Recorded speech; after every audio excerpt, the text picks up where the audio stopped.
Good morning students. Welcome to St. Michael's Academy बेतियाज e-learning class of Hindi standard 2। बच्चों, आज हम लोग पाठ 8 जिसका शीर्षक है मैं हूँ आम, उस पाठ को पढ़ेंगे। तो आइए शुरुआत करते हैं। शोभित की माँ बाजार से आम खरीद कर लाई थी।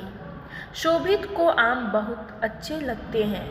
उसका चेहरा खिल उठा कि रात में खाने के साथ उसे आम भी मिलेगा। तो बच्चों, शोभित की माँ आम खरीद कर लाई है। आम उसका पसंदीदा फल है। तो यह देख के उसका चेहरा खुशी से खिल उठा। जैसे आप लोग अपना फेवरेट कोई भी सामान देखते हैं तो आप लोग खुश हो जाते हैं, उसी प्रकार शोभित भी खुश हो गया और ये सोचा कि रात में उसे खाने के लिए आम भी मिलेगा। आगे, शोभित ने जल्दी जल्दी खाना खाया। माँ ने उसे एक आम काट कर दिया। शोभित ने मज़े से आम खाया।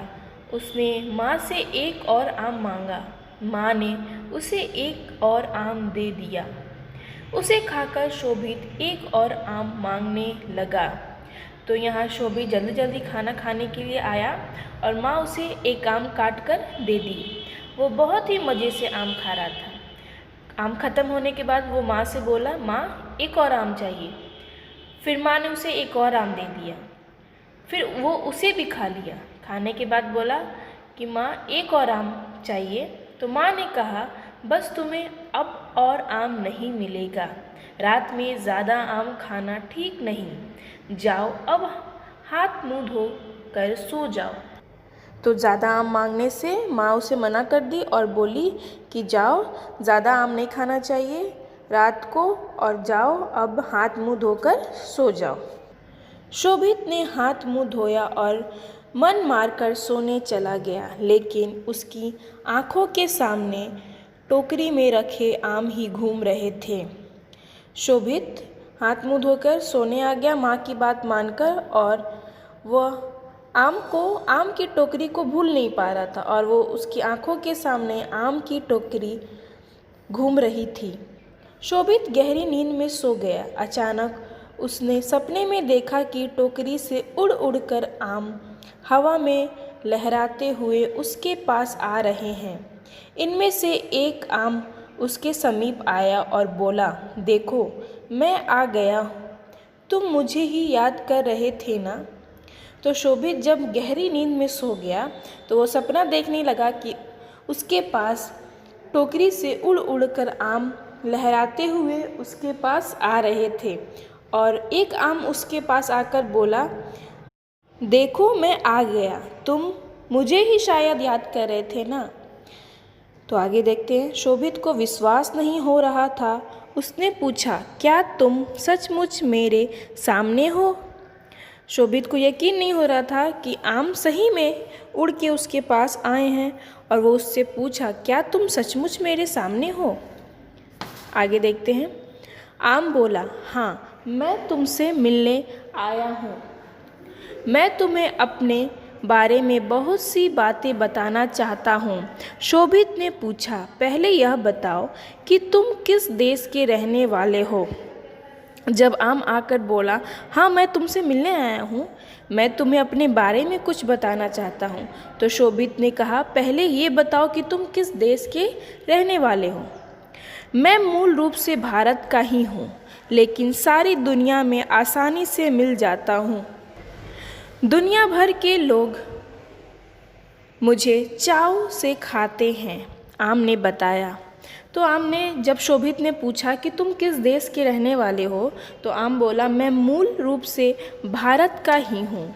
मूल रूप से भारत का ही हूँ। यहाँ मूल का अर्थ होता है मुख्य, यानी आम भारत का ही है, लेकिन सारी दुनिया में ये आसानी से मिल जाता है और लोग इसे बहुत ही पसंद से, बहुत ही चाव से इसे खाते हैं। शोभित ने पूछा, क्या तुम्हारा असली नाम भी आम ही है? आम ने कहा, वैसे तो मेरा असली नाम मैगी फेरा इंडिका है, लेकिन जिस तरह से तुम लोगों के नाम होते हैं उसी तरह से हम सब भाइयों के भी अलग अलग नाम हैं। क्या तुम उनसे मिलना चाहोगे? तो शोभित पूछा, क्या तुम्हारा असली नाम आम ही है? तो आम ने कहा, वैसे तो मेरा असली नाम मैगी फेरा इंडिका है। तो जैसे हम लोग के सबके अलग अलग नाम होते हैं, वैसे ही आम के भी अलग अलग नाम होते हैं। तो आम ने कहा, जिस तरह तुम लोग के नाम होते हैं, उसी प्रकार हम सब भाइयों के अलग अलग नाम होते हैं। क्या तुम उनसे मिलना चाहोगे? तो देखते हैं आगे शोभित ने क्या कहा। शोभित, हाँ हाँ क्यों नहीं, शोभित बोला। आम ने टोकरी की ओर देखकर आवाज़ लगाई। आवाज़ लगाते ही तरह तरह के आम हवा में तैरते हुए शोभित के नज़दीक आ गए और अपना अपना परिचय देने लगे। तो शोभित जब आम पूछा कि क्या तुम और आमों से मिलना चाहोगे, तो शोभित ने कहा, हाँ हाँ मैं मिलना चाहूँगा। तो आम ने टोकरी की ओर देखा और आवाज़ लगाते हुए तरह तरह के आमों को बुलाना शुरू कर दिया और वे आम हवा में तैरते हुए शोभित के नज़दीक आ गए और वो अपना अपना परिचय अपने अपने बारे में बताने लगे। मैं हूँ सफ़ेदा आम, मैं हूँ तोतापरी आम, मेरा नाम है चौसा, मैं हूँ बम्बैया आम, मैं हूँ अल्फांसो आम। तभी लंगड़ा आम ने भी अपना परिचय दिया। तो तरह तरह के आम आके अपना अपना नाम बताने लगे, जिसमें सफ़ेदा, तोतापरी, चौसा, बम्बैया, अल्साफो। इन सब के बीच एक लंगड़ा आम ने भी अपना परिचय दिया। तभी लंगड़ा आम ने भी अपना परिचय दिया, मुझे सब लंगड़ा आम कहते हैं, पर तुम तो बिल्कुल ठीक ठाक हो? शोभित ने हैरानी से पूछा। जब शोभित ने लंगड़ा आम के बारे में सुना तो वो बोला कि तुम तो अच्छे खासे दिखते हो, यानी तुम तो बिल्कुल ठीक ठाक हो, फिर तुम्हारा नाम लंगड़ा क्यों? लंगड़ा आम बोला, इसकी एक कहानी है, सुनो सुनाता हूँ। वाराणसी में एक लंगड़े फ़कीर के घर आम का एक पेड़ उगा था। उस पेड़ के आम का स्वाद सबसे अलग था। फ़कीर के पास जो भी आता वह उस पेड़ का आम अवश्य खाता। धीरे धीरे उस फ़कीर के आम का नाम ही लंगड़ा आम पड़ गया। तो लंगड़ा आम बोला, इसके पीछे एक कहानी है। तो लंगड़ा आम शोभित को कहानी सुनाने लगा। वो बताया कि एक लंगड़े फ़कीर के घर एक आम का पेड़ था। उस पेड़ के आम का स्वाद बहुत ही अलग था, यानी बहुत ही अच्छा था, बहुत अलग था सब आमों से। फ़कीर के पास जो भी जाता उस आम को वो ज़रूर खा के आता। धीरे धीरे उस फ़कीर के आम का नाम ही लंगड़ा आम पड़ गया। तो ये कहानी थी लंगड़े आम के पीछे। आगे देखते हैं। अभी लंगड़ा आम अपने बारे में बता ही रहा था कि दशहरी आम बीच में बोल पड़ा, मैं हूँ दशहरी। दशहरी आम का नाम सुनते ही शोभित झट से बोल पड़ा, मुझे दशहरी आम चूस कर खाना बहुत भाता है। पर क्या तुम दशहरे के दिन पैदा हुए थे? अभी लंगड़ा आम अपने बारे में बता ही रहा था, अपनी कहानी को बता ही रहा था, तब तक बीच में दशहरी आम ने कहा, मैं हूँ दशहरी। और यह सुनते ही, दशहरी नाम सुनते ही शोभित ने कहा, क्या तुम दशहरे में पैदा हुए थे? और ये भी बताया कि शोभित ने कि दशहरी आम चूस चूस कर खाना हमको बहुत अच्छा लगता है। तो देखते हैं आगे दशहरी आम ने क्या बताया। नहीं नहीं, मैं तो सबसे पहले दशहरी नामक गांव में पैदा हुआ था। यह लखनऊ में काकोरी के समीप एक छोटा सा गांव है। इसी गांव के कारण मेरा नाम दशहरी आम पड़ गया। तो दशहरी आम अपने बारे में बताया कि वह लखनऊ में काकोरी के समीप एक छोटा सा गांव है। इसी के गांव के कारण उसका नाम दशहरी आम पड़ गया। तो आगे देखते हैं। लेकिन मैंने तो सुना है कि दशहरी आम लखनऊ के समीप ही मलिहाबाद नामक जगह से आते हैं, शोभित ने कहा।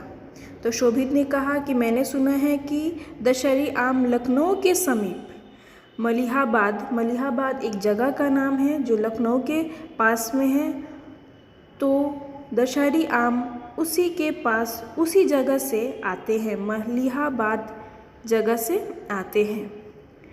तो आगे देखते हैं। ठीक ही सुना है तुमने, मलिहाबाद में दशहरी आम के ढेरों बागान हैं। यहाँ से आम देश विदेश में भी भेजे जाते हैं। तो जब शोभित ने कहा कि मैंने सुना है कि यह लखनऊ के पास मलिहाबाद नामक जगह से आता है, तो दशहरी आम ने कहा तुमने ठीक सुना है, यह मलिहाबाद में दशहरी आम, वहाँ मलिहाबाद में दशहरी आम के ढेरों बागान हैं, वहीं से आम देश विदेश में भेजे जाते हैं। शोभित आम से उसके बारे में कुछ और पूछने ही वाला था कि माँ की आवाज़ उसके कानों में पड़ी। शोभित जल्दी उठो, स्कूल नहीं जाना है क्या? झटपट तैयार हो जाओ, तुम्हारा मैंगो शेक तैयार है। तो शोभित अभी आमों से और कुछ बात करने वाला था और कुछ पूछने वाला था, तब तक माँ की आवाज़ उसके कानों में पड़ी और माँ कह रही थी जल्दी उठो, स्कूल नहीं जाना है क्या? झटपट तैयार हो जाओ, तुम्हारा मैंगो शेक तैयार है। यानी माँ उसे स्कूल के लिए उठा रही थी और बोल रही थी जल्दी से उठ जाओ और तैयार होके तुम्हारा जो मैंगो शेक तैयार किए हैं वो पी लो। शोभित ने आंखें खोली, वह उठकर माँ के पास गया और उनके गले लगकर कहने लगा, माँ आप सबसे अच्छी हैं। शोभित ने आँख खोली, आँख खोला मतलब उठ गया, उठ के अपने माँ के पास गया और उन्हें गले लगाकर कहा कि माँ आप सबसे अच्छी हैं। बच्चों, मैं आशा करती हूँ कि आपको यह पाठ समझ में आया होगा। आज का गृह कार्य है कि शब्दार्थ को याद करें और अपने उत्तर पुस्तिका में लिखें। धन्यवाद।